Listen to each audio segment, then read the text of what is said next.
Sa gitna ng tumitinding banta ng climate change, nagsama-sama ang ilan sa mga pinakamalalaking fuel companies at real estate developers para sa isang focus session para sa layong itaguyod ang sustainability sa kanilang business frameworks.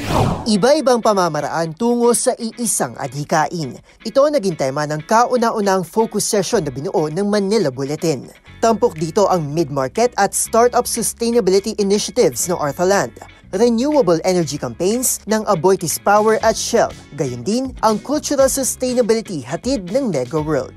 Lumahok din sa event ang iba pang real estate developers tulad ng SMDC, RLC Residences at Ayala Land. Sa aking panayam kay Manila Bulletin Project Head Philip Cuyunyeng, binigyan din ito ang malawak na konsepto ng sustainability na para rito ay higit pa sa pagiging pro-environment.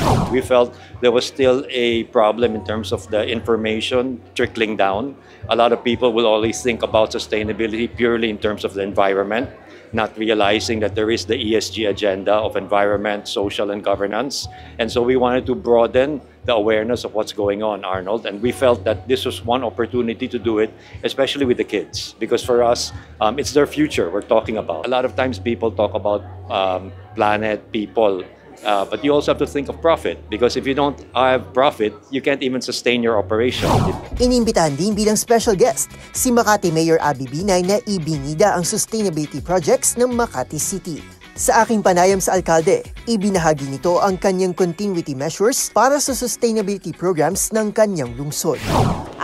And importante kasi is to institutionalize the policy. So even if hindi na ako yung mayor, dahil polisiya na siya, hindi na siya mababago. But when it comes to other plans that we wish to implement, I think one of the bigger plans that I'm hoping that I can still start before I leave next year will be the Pasig River Promenade.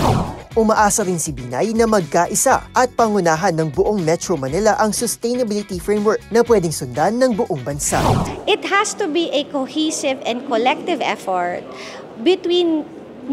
actually hindi nga lang Metro Manila pero doon tayo mag-umpisa. Metro Manila muna, then eventually dapat kasama na yung Region 4. Kasi lahat naman tayo interconnected. Hindi mo naman pwede sabihin sa disaster, o doon ka lang sa side na yon, dito sa side ko, wag sa akin, di ba?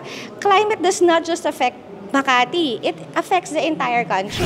Samantala, naghatid naman ng keynote speeches sina William T. ng WTA at Sheila Lobian ng Lobian Realty Group. Ito ang kauna-unang focus session ng Manila Bulletin in partnership with the College of Architecture at College of Engineering ng UST mula nang simulan nila ang Sustainability Initiative Forums noong 2022. Mula sa UST Manila para sa DZRH TV, ako si Arnold Herrera.